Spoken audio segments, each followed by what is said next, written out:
Salve Maria, bom dia a todo o povo católico da terra de Santa Cruz. E aqui hoje vamos dar uma aula básica do sedevacantismo e fazer um pedido de desculpas e esclarecer algumas coisas, alguns pontos.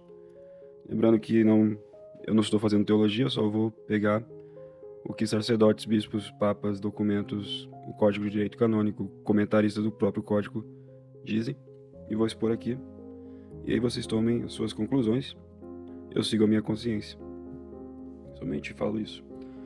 Porque depois vão falar, não, estou fazendo teologia. Quero que prove que é proibido o leigo pegar uma coisa e ler, uma coisa da igreja e ler.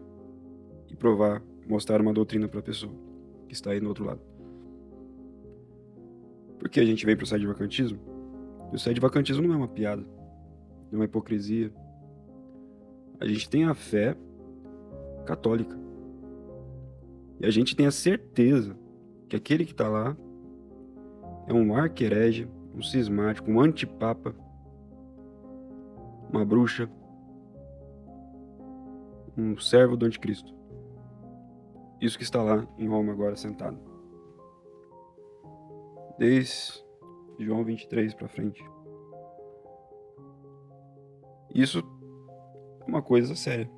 A gente não vem para cá só por causa da missa tridentina. Só para ter missa tridentina ou coisas assim. A gente vem para cá por causa de uma verdade. E a gente leva essa verdade a sério. Basta ver no que a gente faz, as missões, as pessoas, os relatos delas, as viagens que elas fazem. Isso aqui não é uma palhaçada. Não é uma palhaçada para você ir para o Novo Zordo, voltar, ir numa missão na CUM, voltar, tratá-los como iguais. Não é uma palhaçada. E desculpe aqui, eu não preparei nada, apenas vou pegar algumas páginas de alguns livros, inclusive Padre Secada, tá, que o Monsenhor Rodrigo disse, que segue. Peço perdão que eu estou um pouco doente. E peço perdão também porque vai ser algo meio que sem roteiro, então pode ser um pouco mais extensivo do que o normal. Então, o site lá, Zelante, tem essa questão. Primeira objeção, o Novo Zordo não é uma seita católica. Aí a objeção, por quê? Porque os próprios sedevacantistas reconhecem na prática que o que chamam de Igreja Novo Zordo não é uma seita católica. Por quê? Uma vez porque eles não exigem a abjuração dessa seita, que é obrigatório aos convertidos de uma seita católica. Então, para aqueles que se convertem do Novo Zordo, a tradição. Portanto, não há razão para ter a Igreja Conciliar, a Igreja do Vaticano II, como uma seita católica. Essa é a primeira objeção. A gente não faz abjuração, logo não são seita católica. A gente aceita eles. Então, o que acontece? Há pessoas aí que vão criando doutrinas absurdas de duas igrejas, né? São duas igrejas dentro da verdadeira Igreja Católica, duas religiões na Igreja Católica. E o pessoal da tese faz isso também. Mas é absurdo doutrinário mesmo. A igreja é una e é uma sociedade perfeita. E a sociedade dela não depende da outra alheia. Não depende de uma falsa igreja, de uma religião modernista. Inclusive, é até heresia você sustentar que a restauração da Igreja Católica depende de uma seita católica, como a seita do Novo Zordo. Você nega o símbolo dos apóstolos, que é a Igreja Santa Igreja Católica Apostólica Romana. É uma sociedade perfeita. Tome cuidado com você que vai aderindo à tese de Cassitiago. Então, o que é abjuração? Abjuração é a negação, o repúdio ou a renúncia sob juramento. E na linguagem eclesiástica comum, é a renúncia à heresia, ao cisma e à apostasia. Que essa pessoa, esse herege cismático, esse apóstata penitente, quer então mostrar sua reconciliação com a igreja. E isso é muito comum na história eclesiástica. A igreja sempre exigiu essa renúncia. E era acompanhada com alguma penitência. Existiam várias cerimônias, em alguns casos a abjuração era seguida com imposição das mãos, unção. É muito comum a recepção dos arianos, quando eles eram recebidos na igreja. E existiram várias formas, né, várias épocas de como ela era feita. A atual nossa é a que está constituída no Código de Direito Canônico de 1917. A abjuração, além dela, foi acrescentado também uma profissão solene da fé. Isso lá na época de São Cirilo de Alexandria. E a igreja sempre exigia uma forma de abjuração. E que a principal coisa que tem ali é a renúncia que a pessoa faz e a pessoa anatematiza os seus antigos erros, os seus antigos princípios, as heresias, os cismas, as seitas católicas. E esse é o principal motivo da abjuração. Porque a parte, se você não faz ela, ainda a pessoa é considerado um membro daquela seita. E na antiga, quando os países tinham Inquisição, existia até 3 tipos de abjuração que eram praticados. A abjuração de formale, da heresia formal, feita por um herege notório ou apóstata, um herege público. De forte suspeita de heresia, era um outro tipo. Um católico que era fortemente suspeito de heresia, por exemplo, um católico que ajudou, que não foi negligente com os hereges, um católico que acolheu hereges, que participou de alguma coisa com hereges. E uma de leve suspeita de heresia, feita por um católico que não tinha, que apenas parecia ser suspeito, né? Não tinha umas provas muito convictas, mas ele por algum incidente parecia estar acobertando hereges e tudo mais. E um detalhe é que esse convertido, essa pessoa que fazia a abjuração, ela tinha que já ser batizada. Do contrário, não precisa fazer a abjuração, a pessoa só é batizada porque o batismo já lava tudo. Então, normalmente é uma pessoa que é batizada e vai para uma heresia, vai para uma apostasia, vai para algum outro lugar, e aí ela decide retornar à Igreja Católica. Então, a abjuração é necessária. Eu não sei se o meu batismo foi válido, como é que foi, aí fazia o batismo sob condição e também a abjuração. Isso é exigido pela lei canônica, que os sedevacantistas não são fora da lei. Se os sedevacantistas são fora da lei, você pega o Código de Direito Canônico e queima. Não serve pra porcaria nenhuma. E eu acho que, inclusive, esse código, todo sedevacantista tem que ter, para evitar muita palhaçada que a gente vê por aí. Muito absurdo mesmo, de pessoas oportunistas. É brincadeira. Claro, vai pegar o código e se tentar, ele é um livro difícil. Não tão difícil assim, mas é um livro difícil. Normalmente, se você tem um pouquinho mais de capacidade intelectual, ler outros idiomas e tudo mais, é bom também você ler os comentários do cânon, né? De cada cânon e tudo mais. E é bom também você ler o que os sedevacantistas dizem a respeito, os sérios sedevacantistas dizem a respeito da situação atual, de como que a gente usa, como que são as leis para o nosso estado de sede vacante. Que a gente não tem uma rota romana, não tem nenhum padre ou bispo com jurisdição para fazer uma excomunhão e tudo mais.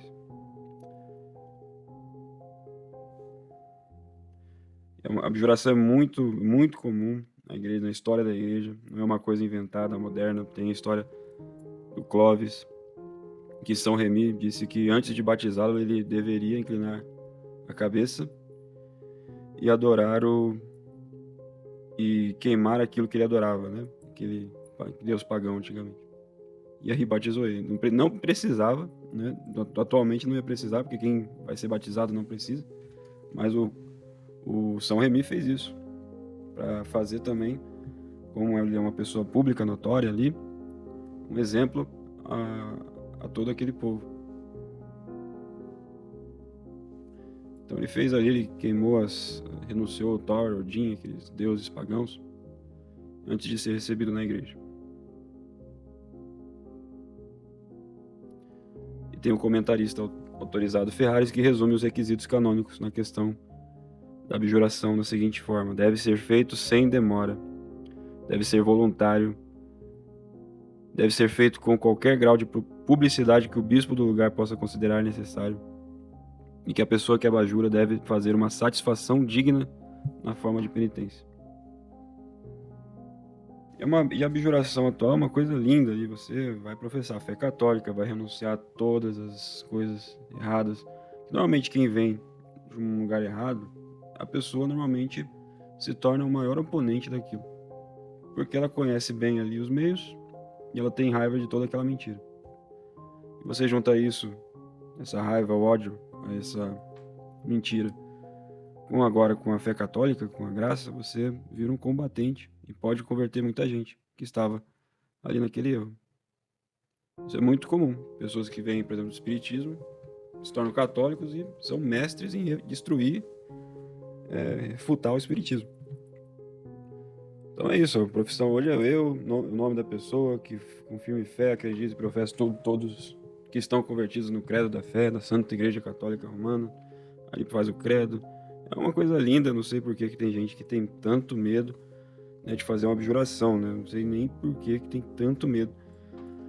E a abjuração atual, para ser válida, efeito canônico, vamos supor que um dia venha a Inquisição, apareça aí, uma Inquisição oficial. Se tem o Papa, tem tudo, eles vêm cobrar de você um documento. Cadê a tua abjuração? Você tem que ter esse documento. Ele não vai ser válido se não tiver 2 testemunhas, assinatura sua e a de um padre válido, né? Não vai ser, não serve de nada se não tiver isso. Coloquei no meu nome fictício lá, Frei não sei o que, não tem testemunha, foi assinado por outro. Olha, não tem nada ali, isso aí não é nada, lamento, mas tu irás para a fogueira da Inquisição futura, que se um dia tiver. Então tem os requisitos para a abjuração. A abjuração, profissão de fé, né, que está no ritual romano de 1944. E o formulário é um formulário de 20 de julho de 1859, que tem uma fórmula para abjuração e profissão de fé a ser feita pelos convertidos. Foi aprovada pela Suprema Sagrada Congregação do Santo Ofício em maio de 1942. Então o que se deve fazer quando vem uma pessoa que é convertida? Deve-se fazer, o pároco vai fazer antes de tudo, uma investigação sobre o batismo da pessoa, se é válido, como que foi. Se ele vê que não há batismo, ou que o batismo foi inválido, se ele conseguir confirmar isso, então a pessoa deve ser batizada normalmente. Se, porém, ele fez toda a investigação e ainda tem alguma dúvida, plausível, tem que ser plausível, não é igual o Sembor, que não filmou, não existe isso, é uma loucura, né? Mas é uma coisa plausível, não estou com dúvida sobre aquilo, sobre a validade do batismo anterior. Então eles devem ser batizados condicionalmente. É sob condição. Se não fores batizado, eu te batizo, né? E se em terceiro lugar o batismo anterior foi válido, se aquilo ali foi válido, então ele tem que fazer apenas a abjuração. E quando que é as condições? Como são as 3 formas, então? Se nunca foi batizado, se o batismo anterior foi inválido, ele batiza e não é necessário nenhuma absolvição e nem abjuração. Se o batismo anterior foi duvidoso, ele então é batizado condicionalmente, sob condição, e a abjuração e a absolvição condicional da censura. Tem que fazer a abjuração também. Então, ele vai ter que fazer primeiro a abjuração, depois e assim a absolvição da censura, se tiver, sob condição, fazer o batismo sob condição e uma confissão sacramental, com uma absolvição sacramental. Uma absolvição sob condição. Tudo sob condição. Porque se não foi batizado validamente, se aquele batismo não foi válido, aí você batiza e lava tudo, não precisaria de nada. Mas como você não sabe, é tudo sob condição. E se o batismo foi válido, então a pessoa tem que fazer a abjuração. Depois a absolvição das censuras. E complementar ali o batismo, se faltou alguma coisa, se a pessoa assim o desejar, né? Então tem toda uma cerimônia para também fazer a abjuração, depois da missa normalmente, a pessoa vai no altar, tal, se ajoelha, põe a mão no evangelho, no missal, e vai lendo a forma da abjuração. O padre reza o Salmo 50, ou o Salmo 129, todo um rito, né? E é bonito, muito uma coisa bonita de se ver, uma pessoa encontrando a verdade. Estou numa dúvida se essa pessoa foi excomungada ou não. Então, para ela absolver, né, aquela censura, ela faz, se por acaso, no caso de dúvida, né, da ocorrência, se a pessoa não sabe se ela incorreu ou não numa censura de excomunhão. Então, a pessoa faz toda a fórmula da absolvição da excomunhão. No caso de dúvida, ela faz e coloca a palavra forçam, por acaso. No final, ele põe uma penitência para a pessoa. Então, voltando ao assunto, a gente já sabe, vocês agora sabem o que é abjuração, o que eles falam, né? Que toda a hierarquia Novus Ordo incorreu em heresia pública. Essa questão que o pessoal fala, né? Vocês não aceitam a abjuração do Novus Ordo, de pessoas que vêm do Novus Ordo, então vocês não reconhecem o Novus Ordo como uma seita católica e tudo mais. Aí tem um artigo do padre Okerolu, que é um padre da Nigéria, que ele disse que ele fala uma solução para isso. Ele faz um artigo sobre o atual estado da Igreja de Cristo. Ele responde da seguinte forma, que toda a hierarquia Novus Ordo incorreu em heresia pública por causa da sua adesão pública, manifesta e pertinaz às heresias do Concílio Vaticano II. E eu acrescento aqui, não está no artigo, mas além da heresia tem o cisma. O cisma. Então continua o padre. Tendo feito esse ato externo, isto é, aderindo conscientemente a uma seita ou às suas falsas doutrinas, há uma violação externa da lei e um dolo em foro externo e é presumido. Então a gente tem um foro interno da nossa consciência, né? Vamos supor, você fez isso de uma forma externa, você tem que apagar através, as duas coisas, tem que apagar tanto o foro externo quanto o foro interno. E esta é a base dos sede vacantistas.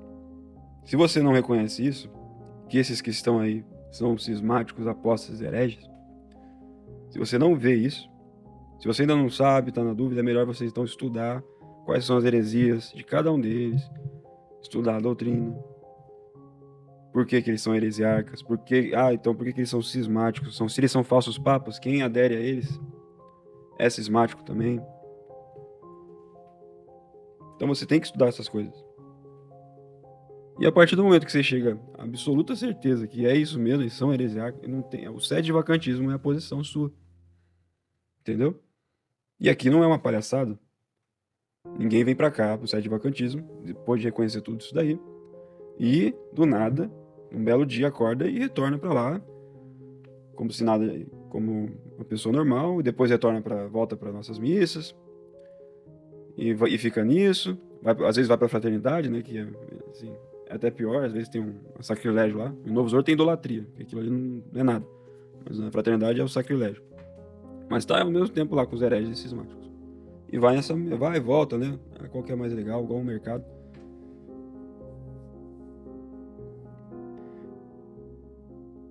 Então, é por esta razão que a maioria dos bispos e sacerdotes católicos vão pedir, né, os sede vacantes vão pedir uma abjuração. Por exemplo, do Ratzinger, do Bergoglio, do Ratzinger, se ele se converter, vai ser solicitada uma abjuração. Eu vejo muita gente falou isso, se esse senhor aí que está aí, se herege, se converter, ele vai ter que fazer uma abjuração. Porém, nenhum sede vacantista que eu conheço, tinha uns dois lá nos Estados Unidos, mas esses aí não contam. Mas nenhum sede vacantista sério, não esses oportunistas que tem por aí, eles vão exigir uma abjuração de leigos católicos. Por quê? Porque a gente tem um princípio que nem todos os que pertencem às seitas católicas devem ser considerados como católicos. Isso é comum nos teólogos e canonistas. Por exemplo, para todas as crianças que são batizadas validamente nas seitas católicas antes de alcançarem o uso da razão, elas são membros da igreja verdadeira. Então, até os 7 anos ali, por volta ali, ela fica como sendo parte da nossa igreja. A criança que está lá no protestantismo, sem o uso da razão, foi batizada, ela é membro da igreja. E aí, antes do código, era disputado se depois que elas atingissem a idade da razão, incorriam em excomunhão automática ou não. Então, o código resolveu a disputa, assistindo que elas estão livres de contrair qualquer censura até atingirem a puberdade, 14 anos. Então, uma coisa também, quando a pessoa é menor de 14 anos e vai para isso, ela não precisa fazer a abjuração também. Então, se você é o menor de 14 anos, você pode fazer isso aí que um senhor aí do sul tá fazendo, vai na missa, volta e vai tudo bem. E tudo bem legal. E outros aí, né, de Florianópolis, líderes de missões, cerimonialistas, né, que vão em várias missas sacrílegas por aí, vão na nossa missa como se nada tivesse acontecido. O porquê que é isso? O canonista oficial da igreja, autorizado, Agostini, ele explica que a razão deste princípio, dessa lei, né, é que a ignorância de fato e não da lei, ela escusa a pessoa de contrair a excomunhão e tudo mais. Então, quando você vai ler, por exemplo, o cânone 2200, o parágrafo 2 ali, que diz: tendo acontecido a violação externa da lei, o dolo é presumido em foro externo. E acrescenta: até que o contrário seja provado. Então, este é o fato que é aplicado pelo clero tradicionalista católico aos membros da seita do Novus Ordo, que eles, de maneira sincera, pensam que a seita do Novus Ordo é a Igreja Católica, pelas seguintes razões. A seita Novus Ordo mantém o nome de católica, a hierarquia da seita Novus Ordo apresenta como uma falsa, uma usurpação das dioceses de Roma, dos ofícios da igreja. A maioria são simples fiéis, desconhecem os fatos, as mudanças feitas pelo Novus Ordo, na doutrina, no culto, na disciplina. Isso que constitui a instituição do Novus Ordo, como uma nova seita. Então eles desconhecem tudo isso. E eles levam a vida confortável, vendo a vida dos santos, história da igreja, rezando um rosário, né, agora com o mistério luminoso. E eles têm a confiança de que eles estão na mesma igreja de sempre. Então o único princípio para um sede vacantista, um padre, não fazer uma abjuração de uma pessoa que vem do Novus Ordo é porque eles já são presumidos como enganados, ao invés de ser pertinazes em aderir às heresias do Vaticano II. Mas a igreja ordena que eles façam pelo menos a profissão de fé. Então todo mundo que vem da seita do Novus Ordo, a primeira vez, né, ela só faz a profissão de fé, como retorno à igreja católica. Então aqui, tem que ter, eles são presumidos como enganados. É diferente quando a pessoa está no sede de vacantismo, saiu dali, aí você vê a pessoa instruída, né, pertenceu à fraternidade, conhece tudo que está acontecendo e tal. A pessoa se tornou pública no meio, não só pública, ela se tornou líder de uma missão, se tornou o braço de um padre, e ela faz até mais, ela se tornou núncio do padre, o padre que eu penso é igual o padre pensa, e assim vai. E quando essa pessoa que é sede vacantista reconhecido, a gente espera que é uma pessoa, né, que não vá acontecer coisas, escândalos, nada disso, pessoa firme, que sabe a doutrina da sede vacantista. Se essa pessoa vai e volta pro Novus Ordo, pra missa bastarda, e faz um vídeo público falando isso, faz postagens, faz o Brasil inteiro saber que ela tá voltando, o que ela causa no sede vacantista? O que é isso? É um escândalo. Um escândalo. E aqui, para ela, não tem esse negócio de presumir como enganada. Não tem isso. Me desculpe você, padre, bispo, de qualquer lugar, que acha que essa pessoa está presumida como enganada. Ela foi lá, retornou, defendeu as coisas do Vaticano II, defendeu o missal de Paulo VI, publicamente. Foi numa missa bastarda, participou ali, filmou. Impressionante. Gerando um grande escândalo. Outro dia a pessoa retorna ao sede de vacantismo. O que aconteceu agora de novo? Outro escândalo. Por que outro escândalo? Ela voltou e não fez nada. Algumas pessoas, não fui eu, não foi ninguém. Tem que fazer abjuração, né? Foi uma coisa automática. Porque nas missões nossas é muito comum gente fazendo abjuração, a gente vê toda hora.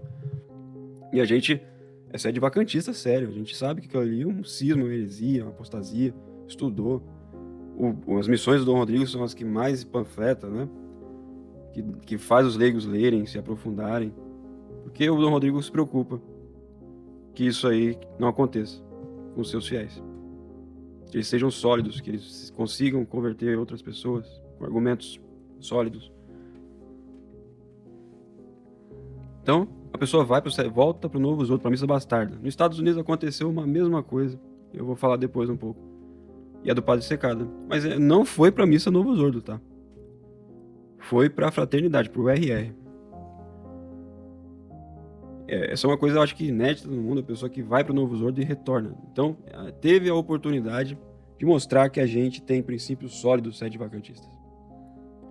Se você não exigiu a abjuração dessa pessoa, infelizmente, você quebrou a base do sede vacantismo que você acredita. Quebrou. Isso tudo que vocês estão vendo é consequência de um escândalo que gerou outro escândalo. E as pessoas ficaram aliviadas quando ouviram o padre falando: eu vou exigir a abjuração dele. Prometeu a abjuração no domingo, todo mundo ficou tranquilo na missa. Não viram nada, as pessoas estavam ali online assistindo. Um lá foi perguntar: padre, fez a abjuração do senhor aí que apostatou e voltou? Abjuração feita com sucesso. E logo depois, em seguida, a pessoa fala: eu não fiz nada. Uma mentira do sacerdote. Sobre um escândalo gravíssimo.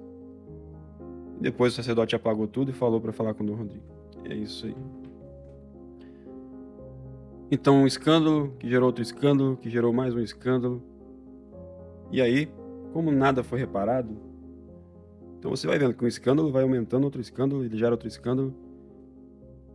As coisas ficaram por assim, tudo tratado privadamente e nada sendo feito. Então, depois de todos esses escândalos, nada foi feito. O bispo disse que ele só precisou fazer uma profissão de fé, não falaram nada disso, né? Perceba que não foi ninguém que pediu a abjuração, eu não tinha nem estudado sobre uma situação assim, nem sabia que tinha ocorrido lá nos Estados Unidos algo parecido. Já tinha tudo escrito ali pelo próprio Padre Secada. E então, diante das coisas que aconteceram, eu fui estudar a fundo isso daí e venho aqui mostrar para vocês, ou para vocês no futuro, que levaram o sede vacantismo a sério, entenderem como é que funciona essa questão. É muito interessante. Então, o escândalo maior foi que depois de tempos, essa pessoa que apostatou voltou para o sede vacantismo na mesma posição, nos mesmos patamares que estava, ainda como líder. E aquele reparo do escândalo não foi feito. Fez ali um vídeo pedindo desculpas a Dom Rodrigo, mas não pediu desculpas a mais ninguém que a pessoa ofendeu. E nem fez uma retratação, uma renegação do modernismo pública, né, de tudo aquilo que ele falou que acreditava antes. Não fez nada disso, ficou por isso mesmo. E os motivos que ele retornou não foram nenhum intelectual, não foi nenhum ali que uso da razão, foi uma coisa sentimental, né? Ele veio e está aí. Nada foi feito. As pessoas começaram como o escândalo não foi reparado, não foi nada reparado, começou a ter confusão. Depois de alguns meses e nada, então a gente começa a perceber que essas pessoas aí estão caluniando as outras, as que ficaram escandalizadas com isso. Que somos talibãs, que não sei o que somos radicais. Nós somos sede vacantistas sérios. Isso aí que fez com Isso aí que aconteceu com o sedevacantismo aí no Sul é uma palhaçada. Só de não ter feito a abjuração, vocês colocaram o sedevacantismo na palhaçada. É isso mesmo. Porque quero ver presumir que ele não conhecia nada, que ele não sabia que esses aí eram antipapas, que ele não sabia das heresias, que ele não estudou o sedevacantismo. Há quanto tempo ele está aí? Que ele não leu o livro Obras de Mãos Humanas, Mistério da Iniquidade, entre outros, não teve conversas entre nós, nada. Quem que vai presumir a ignorância dessa pessoa? Ignorância invencível, né? Claro que não era ignorante. Então não cabe essa desculpa de não pedir a abjuração. Se você não pede, você não acredita naquilo que você defende, que é o sedevacantismo. Mas no meio disso tudo, o que mais escandalizou não foi nada. Além desses 3 escândalos, teve outro escândalo, que a autoridade competente não fazer nada. Claro, tá lá, não é mais responsável no Brasil. A autoridade competente que a pessoa deixou aqui no Brasil era o padre lá do Sul. Este padre não tem formação nenhuma, é mais perdido que barata tonta. E lá do México, o bispo resolvendo 1000 problemas, preocupado com consagração, falando com um monte de gente, e ainda tendo que resolver essas coisas que deveriam ser facilmente resolvidas por um padre, se ele soubesse, acreditasse no sedevacantismo. Mas ele falou alguma coisa lá, seguiu a ordem do bispo, talvez o bispo preocupado com muita coisa, mas gerou outro escândalo, que foi esta omissão de procurar os fatos ter feito. Porque o que ele diz, ele fala que ninguém que vem do Novo Zordo precisa de abjuração. Mas ninguém está falando que é alguém que vem, é alguém que relapsou. Senão, qualquer um pode ir para o Novo Zordo, voltar. O sedevacantismo não é sério, não é uma seita católica aí. Não é uma heresiarcas, não são cismáticos que estão ali. E é impressionante. E diante de tanto escândalo, tantos fiéis nas missões, querendo dar voz, a gente foi, depois de ter feito silêncio obsequioso para o nosso bispo, durante tanto tempo, a gente foi e expôs essa situação lá no Sul. Quem quer esse que está no Sul? E é isso. E para piorar, essa pessoa, esse padre que está no Sul, fala que ela fez a abjuração e não fez. Como assim, né? Ela fez ali uma confissão e pronto. Isso aí não é abjuração, ele não sabe o que é abjuração para falar uma coisa dessa. Ele acha que vai chegar no sedevacantismo e o pessoal aqui é tudo idiota. É tudo o pessoal que não leva a sério o sedevacantismo. E que as pessoas gostam quando alguém chega e fala: não, eu não sou sedevacantista, que é uma seita. Como assim? Eu sou católico também. Mas aqui o nome que os inimigos deram é sedevacante. A gente está em sedevacante. E é sedevacantismo. E a gente acredita nisso. A gente dá vida nisso. Recursos. A gente confia nas nossas crianças. Viaja a distâncias. Põe fé, respeito nos padres, nos bispos. Para chegar uma pessoa que, quanto tempo de sedevacantista, e acabar com tudo. Então, diante de tanta omissão desses escândalos, que não foram nenhum reparados, aconteceu mais um outro escândalo. O bispo, que estava numa situação de cima do muro, vocês se matem aí, praticamente era isso. Ele vai e fala: olha, vocês 3 estão fora da... Nunca aconteceu isso, tá? Ele falou assim: vocês 3 estão fora das missões. O que gerou mais outro escândalo. Estamos fora das missões porque... Aí o bispo foi e mostrou o cânon. Aí tem código de direito canônico. O cânon 119. Que diz que nós temos... Os clérigos, os leigos devem reverência aos clérigos, ao clérigo. E se cometerem um dano real, cometem sacrilégio. Claro, não explicou nada, deixou lá. Essas pessoas, outras aí do Sul, acharam que a gente está cometendo sacrilégio porque a gente falou mal do padre. Isso, sendo que este dano real é quando você dá um tapa, um tabefe no padre, gospe na cara dele. Nunca verbal. Então ainda tem essa calúnia contra a gente. Ainda vão falar que a gente é sacrílego. Então, diante de toda essa tristeza, né, essa coisa toda aí, o clero não assumindo, pedindo desculpas, não tendo um pingo de humildade, expulsam as 3 pessoas que colocaram a voz, e não só nós 3, muitas outras pessoas saíram das missões.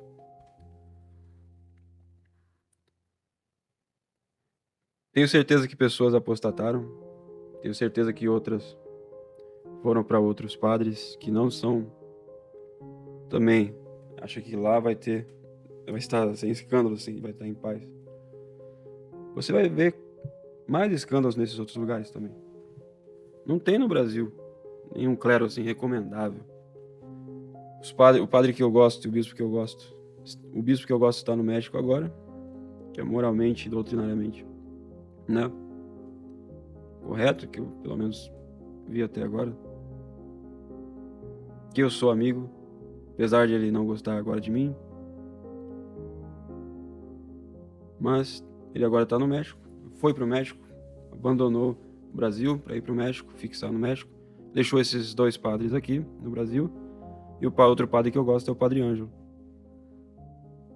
que a gente gosta muito também. Mas aí, no meio de tudo isso, aconteceu uma outra coisa que eu não esperava.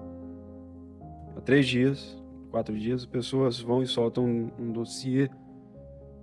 Não sei quem que fez isso, mas está lá um outro padre lá de São Paulo que gostava muito.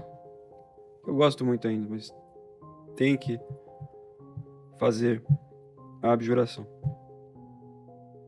Ou o bispo tem que provar que não precisa. Então gerou outro escândalo. E é escândalo que não se cessa por causa de um escândalo. Começou tudo isso. Então veja a gravidade do escândalo. Depois descobri também que o Matheus Larsan fez aí um vídeo, falou mesmo que quem escolheu mesmo para o Congresso Sede Vacantista foi o Cogos, o senhor Cogos. Não tenho nada contra a pessoa dele, mas quem escreveu ele no Congresso Sede Vacantista foi mesmo o bispo. Eu não sigo o Cogos, mas assim, matéria política, né?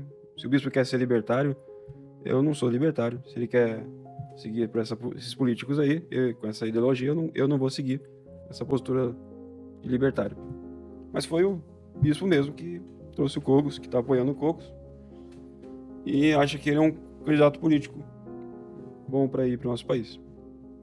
Eu não, como o Matheus Larsan fez um vídeo lá, que entende mais ali das questões de política, fez um vídeo, eu ouvi e gostei, realmente eu não sigo o Cogos, não. Mas um vídeo do Matheus Larsan, que ele fez aqui no canal Ação Restauracionista, pode ser acessado e vocês vejam ali os argumentos e tirem suas conclusões. Eu já tirei a minha. Mas voltando ao assunto da abjuração, por que no sede vacantismo, que não é uma palhaçada, por que a gente exige abjuração e por que a gente não exige do Novus Ordo, é porque eles ali se presumem ignorância. Mas a pessoa que relapsa não tem como presumir. Não tem como você usar esse argumento. Eu lamento. O Novus Ordo, isso aqui também é básico do sede vacantismo. O que tem lá no Novus Ordo? Eles não têm 2 coisas. Primeiro, a missa deles é inválida.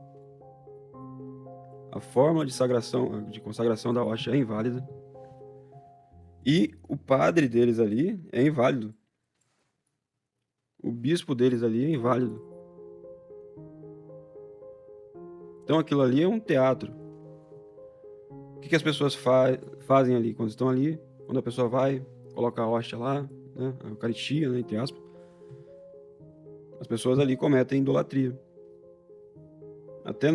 Até, por exemplo, se fosse um sacerdote válido e ele erra a fórmula da Eucaristia, a consagração, ele põe as pessoas em idolatria. Por isso que eles ficam no seminário, aprendendo, fazendo várias vezes, até ficar uma coisa, né? Como andar de bicicleta, coisa simples. Então, por isso que é importante o padre saber latim, o padre saber celebrar a missa, não errar, saber dessas coisas, da gravidade dessas coisas. E aí você presume ignorância dessas pessoas. E a fraternidade de São Pio X, que tem sacerdotes válidos por hora, né?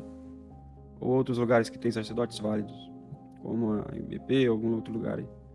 Que são, o IBP não, né? Porque tem agora estão aceitando até o rito modificado.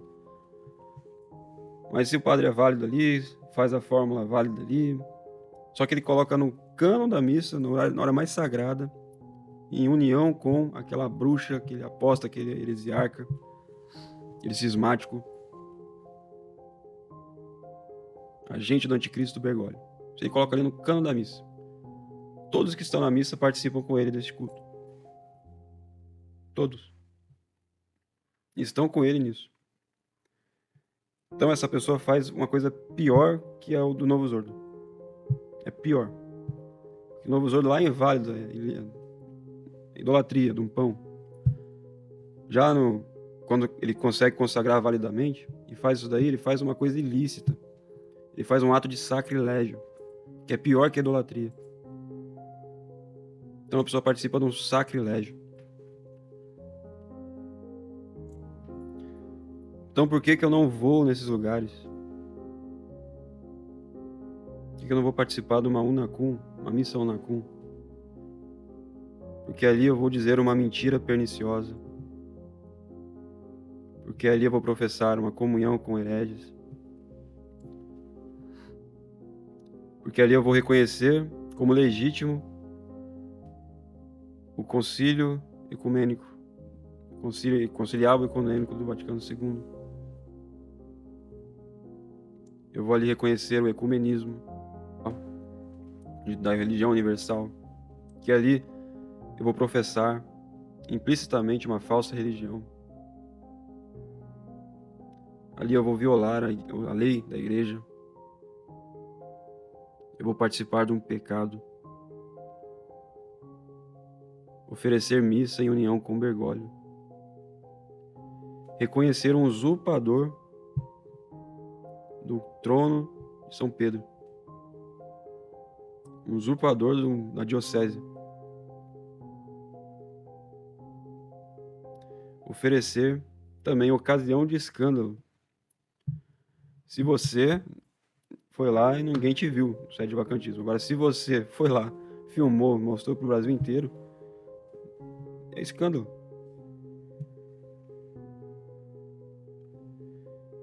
E se for ali uma missa da fraternidade, você vai participar de uma coisa ilícita, uma missa sacrílega, e vai cometer também pecado de cisma. E é isso que ensina o Padre Secada e todos os sede vacantistas sérios do mundo. E nós sabemos que isso aqui não é uma palhaçada. E o pecado de escândalo, que o Padre Secada ensina no seu livro. Escândalo é qualquer conduta que tem ao menos uma aparência de mal e que oferece ao seu próximo uma ocasião espiritual de ruína. Escândalo pode ser direto ou indireto. Escândalo indireto ocorre quando alguém faz uma ação a qual tem uma aparência de mal, que é somente uma provável ocasião de pecado para o seu próximo, como um mau exemplo. E a legislação da Igreja, que proíbe católicos de participarem ativamente do culto com hereges e cismáticos, invariavelmente mencionou o escândalo como uma das razões para a proibição. Hereges e cismáticos, que concluíram uma missa unacum. Tem um fim objetivamente cismático, a missa de ser uma missa cismática. Assim, a missa unacum acaba de ser uma missa objetivamente cismática. E não importa como que você recorte ela, diz o Padre Secada. Se por uma questão de argumento, Bento XVI fosse Papa, a missa tradicional não autoriza. Ou seja, não tem motu próprio, fraternidade, etc. É cismática uma vez que não é dita na pessoa da igreja. Bento XVI não é Papa, então a missa unacum é cismática, pois é dita em união com, sob os auspícios de um falso Papa e uma falsa igreja. Em nenhum dos casos o padre tem algo a dizer. A consequência para o sede vacantista que ativamente participa de uma missa unacum oferecida por um padre da resistência deve ser bastante clara. Ele não somente reconhece o falso Papa, mas ele também implicitamente consente a noção que é permitível de recusar submissão ao verdadeiro Papa, a heresia do reconhecer irresistível, e é a essência do pecado do cisma. E é por essa razão que sede-vacantistas devem evitar essas missas. Muito claro, padre secado. O reconhecimento de um usurpador. É proibido uma missa, um culto comum com hereges e cismáticos. E um dos motivos da igreja sempre foi negar o reconhecimento daqueles que têm usurpado ou sendo intrusos nas dioceses, na igreja, nos ofícios da igreja. Então, em 1791, após o governo revolucionário francês estabeleceram a Constituição Cismática da igreja e apontaram as dioceses, né? E apontaram os párocos para essas dioceses, além dos bispos que eles iam escolher.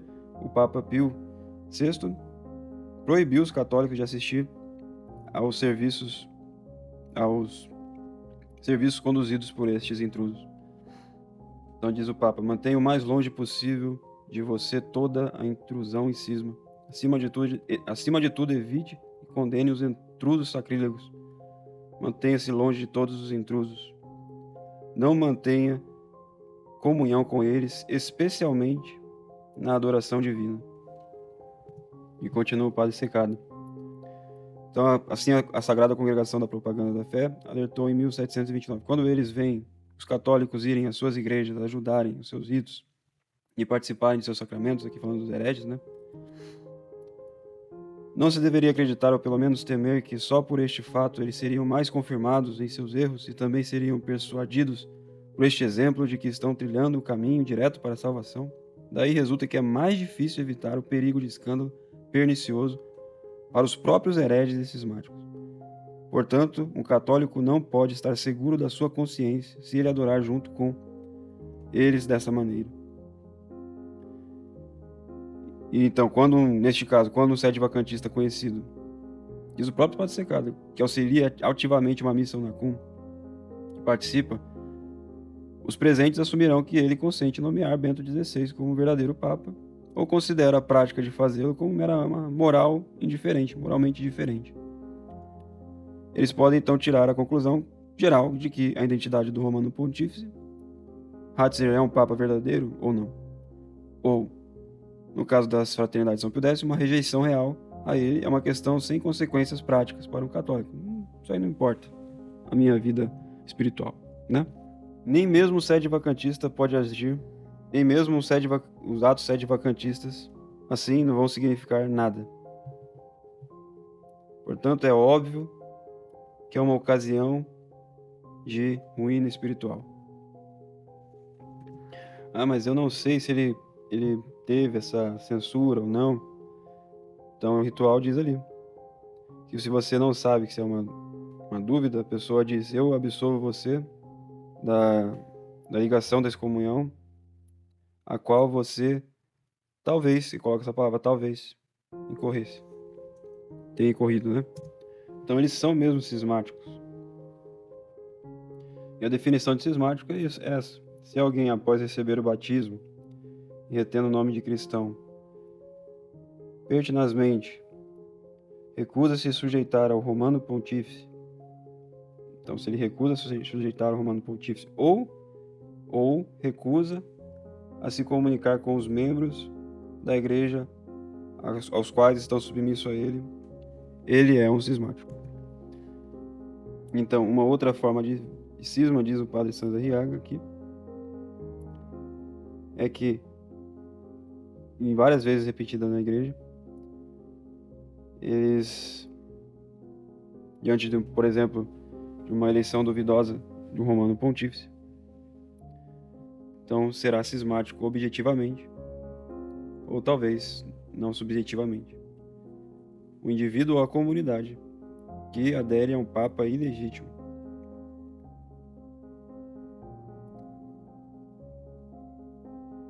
Ele fala que no caso de papas duvidosos, eles não concluem se é cisma ou não. É um debate. Mas, nas práticas, a gente sabe que não são papas duvidosos. Outra vez, a ignorância afetada quer dizer que ela é voluntária e provém da decisão de não se instruir sobre a lei para poder nela errar mais livremente. Uma atitude assim detestável não isenta de nenhuma pena late sentença. E a ignorância afetada pela lei ou apenas da pena jamais excusa de alguma pena late sentença. O cano dos 2229. E a pena late sentença, que é ipso facto, é uma punição decretada antecipadamente pelo legislador. Por exemplo, São Pio X, no motu proprio Prestância, 18 de novembro de 1907, excomungou antecipadamente qualquer pessoa que no futuro professem os erros modernistas. E nesse livro aqui do Mistério da Iniquidade diz, que é um livro vendido pelo bispo, um clérigo que prestasse o juramento antimodernista sem ter querido ler os escritos antimodernistas e antiliberais aos quais é feita referência explícita do dito juramento, se tal clérigo, Roncari, Montini, Otila, Ratzinger, Bergoglio, Luciani, para não os nomear, caísse na heresia modernista, incorreria, mesmo que seja de uma ignorância crassa, nas penas aplicadas late sentença contra os modernistas, excomunhão, mas perda automática de seu ofício de eclesiástico. E o São Roberto Bellarmino diz: os homens não estão obrigados a perscrutar os corações, nem podem fazê-lo. Ao contrário, eles simplesmente julgam herético e condenam como herético aquele que, segundo as obras externas, eles veem que é um herege. E aí ele dá um exemplo. Isso é indicado por São Jerônimo ao dizer que muitos membros do clero romano perjuraram e aderiram a Félix. Disse que eles perjuraram porque não guardaram o juramento que haviam feito de não aceitar outro pontífice. E outra coisa que diz aqui, que não tem como essa pessoa que vem do sede-vacantismo e retorna para o Novus Ordo querer se comparar com a pessoa que vem do Novus Ordo na primeira vez. Por que não faz a abjuração da primeira e faz dessa segunda? Então, uma seita, como diz aqui o comentarista, o reverendo Agostini, comentário Código de Direito Canônico, de 1919, diz: uma seita significa uma sociedade religiosa estabelecida em oposição à igreja, quando consiste de infiéis, pagãos, judeus, muçulmanos, acatólicos ou cismáticos. Tornam-se membros de tal sociedade, nomendária, significa escrever o próprio nome em sua lista. Evidentemente, presume-se que o novo membro sabe que é uma sociedade acatólica. Caso contrário, não incorreria na censura. E a definição de herege público. Monsenhor Gerhard Van Noort escreve: com o termo hereges públicos, neste ponto queremos dizer todos os que negam externamente uma verdade, por exemplo, a maternidade da Divina Maria, ou várias verdades da fé divina e católica, independentemente daquele que o nega o fazer de forma ignorante e inocente. Então não tem nada a ver se ele faz isso sendo ignorante ou inocente, um herege meramente material, ou de forma voluntária e culpada, um herege formal. Ele é considerado, mesmo material ou formal, um herege público. Em relação a um papa que se torna herege, Santo Antonino, doutor da igreja, escreve a Suma Teológica, né? Quando ele cai em heresia, então, por este fato, é separado da igreja e deixa de ser sua cabeça, e é deposto de fato, não de júri, porque aquele que não acredita já é julgado. Isto é, de júri. Mas isto é antes do julgamento. Antes do julgamento. Porque ele Aquele que é herege é separado da igreja. E a cabeça não pode ser separada do corpo, desde que seja a cabeça daquele corpo, ao qual é separada. Portanto, o Papa, por esta razão, deixa de ser cabeça do corpo da igreja. Assim, o herege não pode ser ou permanecer Papa, porque as chaves da igreja não podem ser obtidas fora da igreja. E mais uma vez, São Tomás, no artigo da Suma Teológica, ele fala na pergunta, parte 2, né? Segunda, pergunta 60, artigo 2, resposta à objeção primeira, ele diz: com essas palavras, o nosso Senhor proíbe o julgamento precipitado que é sobre a intenção interior ou outras coisas incertas, como afirma Agostinho. Mas o julgamento exterior, os católicos veem uma coisa, eles podem ser, já está sendo feito. Um herege, uma pessoa que está num culto herégico, ela é um herege público. Van Noort declara mais uma vez: não faz diferença se uma pessoa que quebra os laços da comunhão católica faz de boa fé ou de má fé. Em qualquer dos casos, deixa de ser membro da igreja. A inocência ou a culpa das partes envolvidas é puramente uma questão interna, puramente uma questão de consciência. Não tem relação direta com a questão de um dos laços externos e sociais necessários para ser membro. Então é importante isso, você que é sede vacantista. O novo Zordo é heresia, não importa se vocês estão lá de boa fé, má fé, são hereges públicos. E é esse o nome que se dá. E tudo isso eu estou tirando dos livros que o Monsenhor Rodrigo nos incentiva, nos dá para ler. Esse aqui é outro, um livreto do Monsenhor Sembro que o Monsenhor Rodrigo aprova. O Monsenhor Sembro fala: para eles não há nenhuma diferença, não há nenhum problema na ordem prática se Bergoglio é ou não Papa. Isso daí para a Fraternidade de São Pio X, né? Eles assistem à missa de qualquer sacerdote, desde que ele diga a missa tradicional, sem qualquer preocupação sobre sua relação com o Romano Pontífice. Tal atitude é extremamente perigosa. De fato, ele retira o Romano Pontífice do catolicismo e reduz a nossa fé, a nossa adesão à fé tradicional a uma espécie de livre exame protestante. Houve momentos da história da igreja em que, para ser católico, era preciso ser sede vacantista. Refiram-me ao enterrenho da morte de um papa que no momento chegou a durar até 3 anos. Se um católico reconhecesse um papa durante a vacância da sé apostólica, seria cismático. Do mesmo modo, um católico seria cismático se não reconhecesse um papa verdadeiramente reinante. Assim, na atual situação, ou o sede-plenismo é cismático, ou o sede-vacantismo é cismático. Ambos se excluem mutuamente. Além disso, estes dois sistemas opostos não podem ser considerados como legítimas opiniões teológicas. O sede-vacantista convicto não pode, em consciência, considerar a posição sede-plenista como uma posição teológica sustentável sem ofender a fé. E para outros que dizem por aí, recentemente a gente ouviu uns bispos falando isso, alguns bispos e sacerdotes por aí, que ninguém julgou ele e tal, não tem como sustentar, é opinião teológica. Então diz aí no livro mesmo lá: eu acrescentaria ainda que aqueles que argumentam que ele é Papa não podem sustentar com razão que a Igreja não fez uma declaração sobre isso, ou que é uma questão de opinião teológica, como se houvesse alguma dúvida. Se os motivos para reconhecer como Papa são os que antes enumerei, ou seja, a sua eleição e a sua aceitação geral por parte do povo, como poderia então haver alguma dúvida? Por outro lado, como poderia alguém admitir que seja legítimo dizer que ele não é Papa, como dizem os opinionistas? A menos que dê crédito aos princípios do sede-vacantismo. Mas os princípios do sede-vacantismo argumentam com certeza que ele não é Papa, e não meramente com probabilidade. Por outras palavras, ou se devem negar os princípios do sede-vacantismo, ou então deve-se dizer que as suas conclusões são verdadeiras.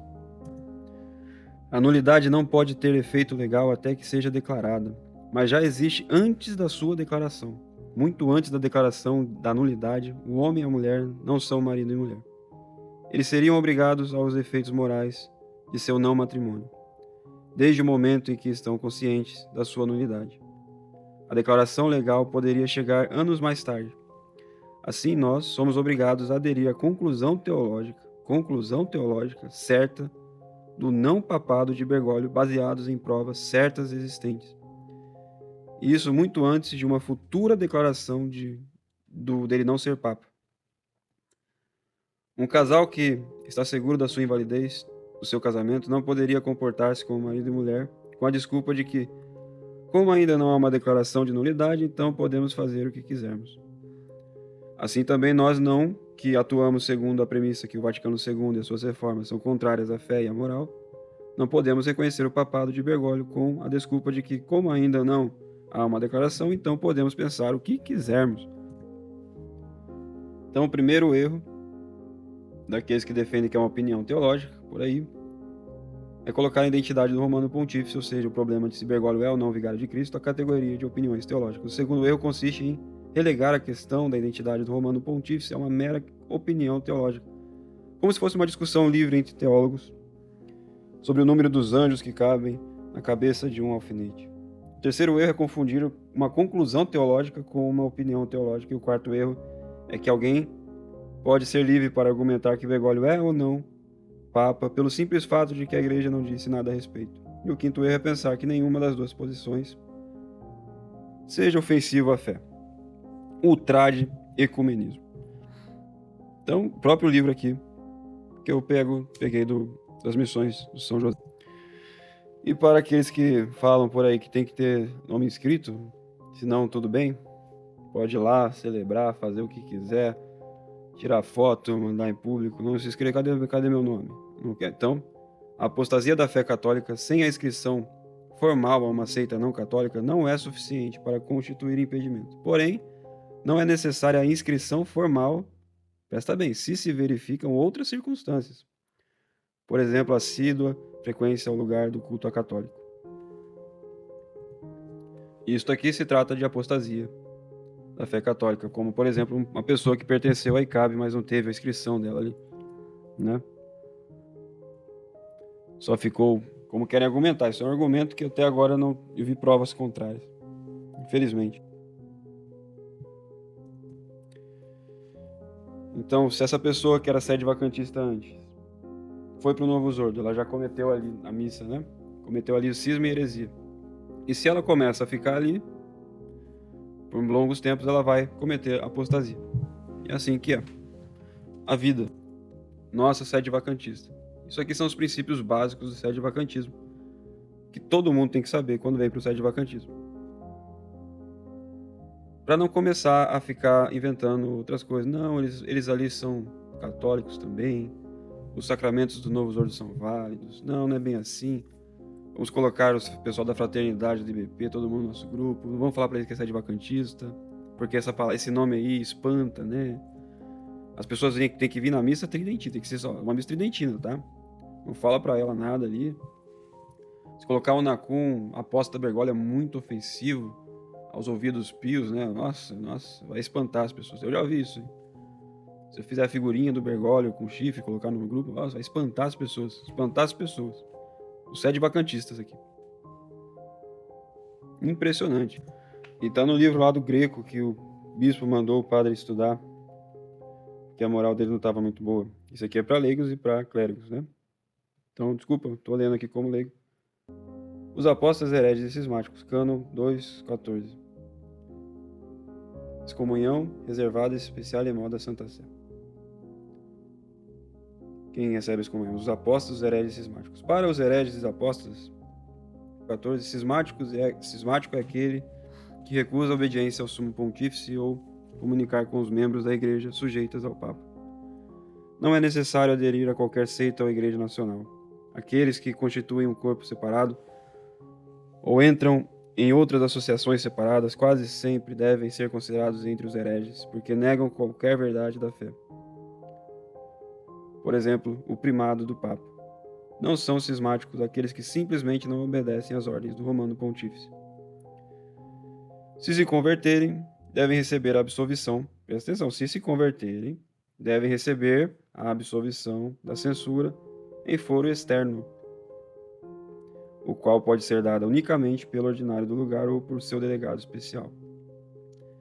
depois de haver feito a profissão de fé e uma formal abjuração da seita diante de 2 testemunhas.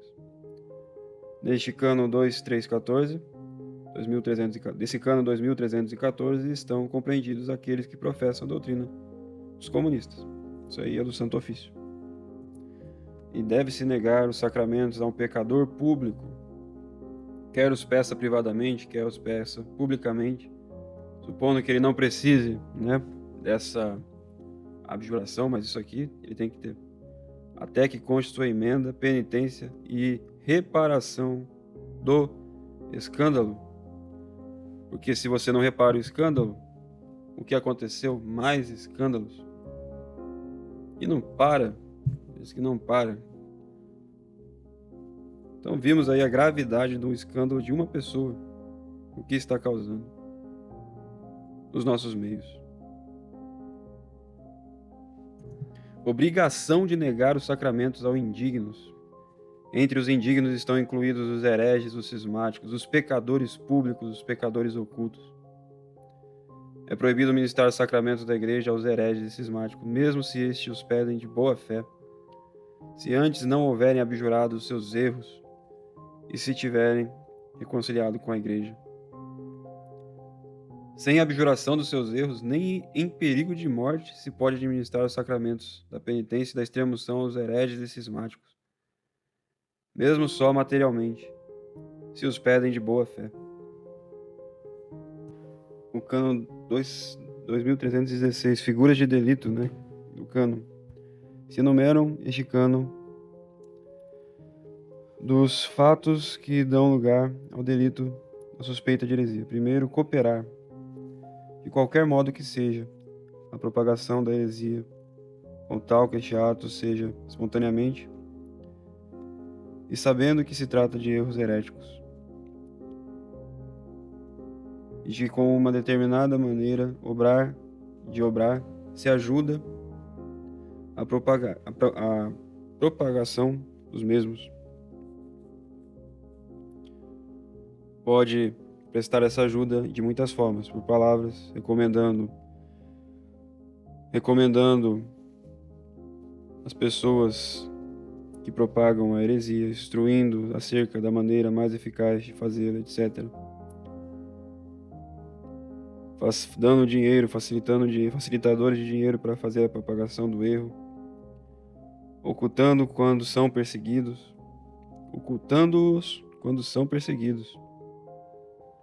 participar em divinis com os hereges, e o cano 2314, todos os apóstatas da fé cristã, e todos e cada um dos hereges e cismáticos incorrem ipso facto em excomunhão. Parágrafo 3. Se derem o seu nome a alguma seita católica ou se aderirem publicamente a ela, são ipso facto infames, entrando em vigor o que se prescreve o cano 188 e número 4. E os clérigos, depois de ademoestados sem fruto, devem ser degradados. E o cano 731 diz: para administrar os sacramentos aos hereges ou apóstatas e cismáticos é necessário, primeiro, que hajam abjurado dos seus erros. Segundo, que tenham obtido uma reconciliação com a igreja. A fórmula de abjuração para os hereges em geral é essa que contém na Instrução do Santo Ofício, de 20 de julho de 1819. E a reconciliação, ou a absolvição, é a que está contida no ritual romano, título 3, capítulo 3. E ainda diz ali que não pode ministrar aqueles que dão nome ou ajudam aos partidos comunistas, ou os que editam, propagam, leem os livros, periódicos, diários, que patrocinam a doutrina e a ação dos comunistas. E vai seguir, mas esse é outro assunto, não tem nada a ver. E para receber licitamente, o livro que eu tenho aqui também sobre missal, ele diz: sujeito dos sacramentos, para receber lícita e frutuosamente os sacramentos dos vivos se exige o estado de graça, adquirido mediante a contrição perfeita, ou pela absolvição sacramental unida à trição. O mais importante aqui é o caso 3. Exigem-se ainda disposições externas, isto é, imunidade de heresia, de cisma, mesmo de boa fé. Mesmo em boa fé. De excomunhão ou interdito pessoal. E para o sacramento da ordem se requer, além disso, que não haja irregularidades ou impedimentos simples. E para o matrimônio que não haja impedimentos. A Teologia Moral do Greco fala lá: a comunicação religiosa pode dar-se quando católicos participam ativamente ou de maneira passiva dos atos do culto dos acatólicos, ou permitem que estes participem dos atos do culto católico. Então, a participação dos católicos nos atos do culto dos católicos. A participação ativa em sacres é absolutamente proibida. Aquele que o faz é suspeito de heresia. Tal proibição diz respeito tanto aos atos de culto de si, mesmo heréticos, quanto aos atos de cultos comuns de hereges e católicos. Quanto aos atos comuns a hereges e católicos. Não é lícito pedir os sacramentos a um herege, salvo em perigo de morte, e contanto que, ao recebê-los em tal urgência, não seja interpretado, dadas as circunstâncias, como adesão a tal seita. É proibido cantar juntamente... nunca é lícito celebrar o matrimônio diante do ministro acatólico. Lícito, né? É proibido cantar juntamente com os acatólicos nas suas funções religiosas, tocar os seus órgãos ou qualquer instrumento. Não é permitido recitar privadamente com o herege orações, contanto que não contenham nada contra a fé, e não haja escândalo. Pode ser tolerada a presença passiva ou puramente material por razão da conveniência civil ou de cortesia, e por causa grave. Estar presente em funerais ou casamentos e solenidades semelhantes, contanto que seja sempre remoto o perigo de perversão ou de escândalo. Na dúvida, compete ao ordinário julgar da gravidade da causa. Assistência passiva significa mera presença material, sem nenhuma participação, ao menos externa, nos ritos sacros. Por isso, não se pode orar, cantar em coro, etc. Não participa, porém, aquele que, entrando no templo católico, descobre a cabeça, senta-se. Se os demais o fazem, levanta-se como os outros. Se o faz para evitar singularidade. Não podem os fiéis ser testemunhas nem padrinhos nas cerimônias dos hereges, nem ouvir pedicas ou tomar parte em divertimentos promovidos por eles. Contanto que não haja escândalo, podem visitar os seus templos. Tendo um católico em sua casa um moribundo herege, que peça um ministro herege para dele receber os sacramentos. Deve permanecer neutro, ou no máximo pode chamar o ministro para que venha visitar o enfermo, sem interessar-se pelo que fazem enquanto se acham juntos. A reparação do escândalo. O escândalo leva consigo a obrigação da reparação. Esta obrigação deriva só da caridade. Se alguém, para dar escândalo, se serviu somente da persuasão ou do mau exemplo, deriva também da justiça. Se alguém se serviu de meios injustos, como o engano, a violência, o medo, a reparação deve ser feita pessoalmente ou por meio de outro, quer por bons conselhos e com santos exemplos, quer com outros meios, segundo o modo pelo qual o escândalo foi dado. Para os superiores réus de escândalo, a obrigação de reparação resulta do próprio cargo que desempenham.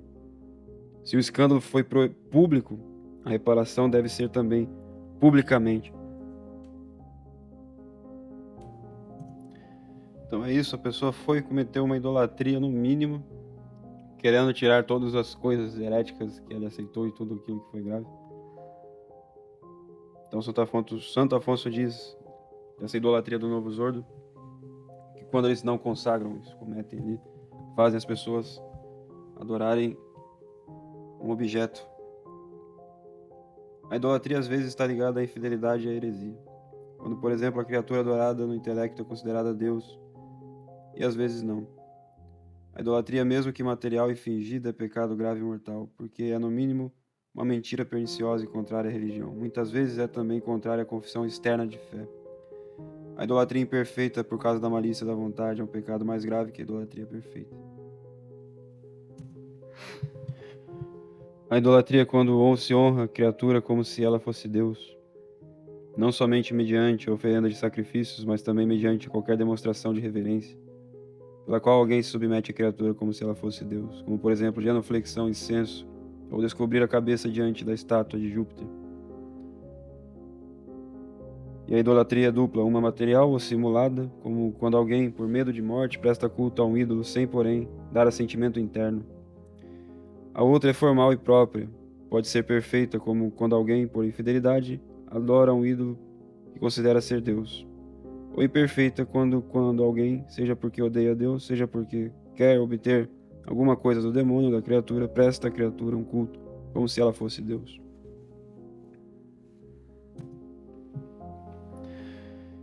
E ainda querem falar que essa pessoa estava em ignorância ou coisa assim. Como se ele interiormente conservasse a fé cristã, mas exteriormente não estava.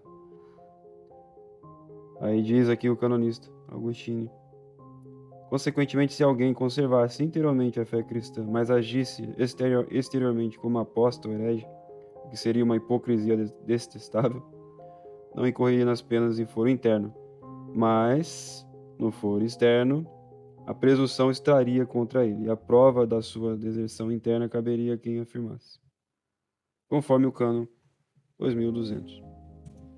E aqui nós vamos apelar para a alma dessa pessoa que fez isso, e foi lá que está aí, sem o foro externo, ainda como um herege apóstata cismático. Será que os padres estão preocupados com a sua alma? Será? Porque nós temos o cânon 682, muito usado pelos sede-vacantistas também. Os leigos têm o direito de receber do clero, conforme a disciplina eclesiástica, os bens espirituais e especialmente os auxílios necessários para a salvação. Será que o clero vai se atentar a isso, vai se importar com isso? Será que ele sabe que você está aí ainda em pecado mortal? Será que eles vão se preocupar com a sua alma? Vão querer estudar todas essas coisas e te informar de verdade? Será? Você chamando a nós de sacrílegos, também um pouco após ouvir o cânon do bispo, né? Interpretá-lo da sua maneira de leigo, sem ler os comentaristas do cânon, nos chama de sacrílegos. Será que vai reparar isso daí?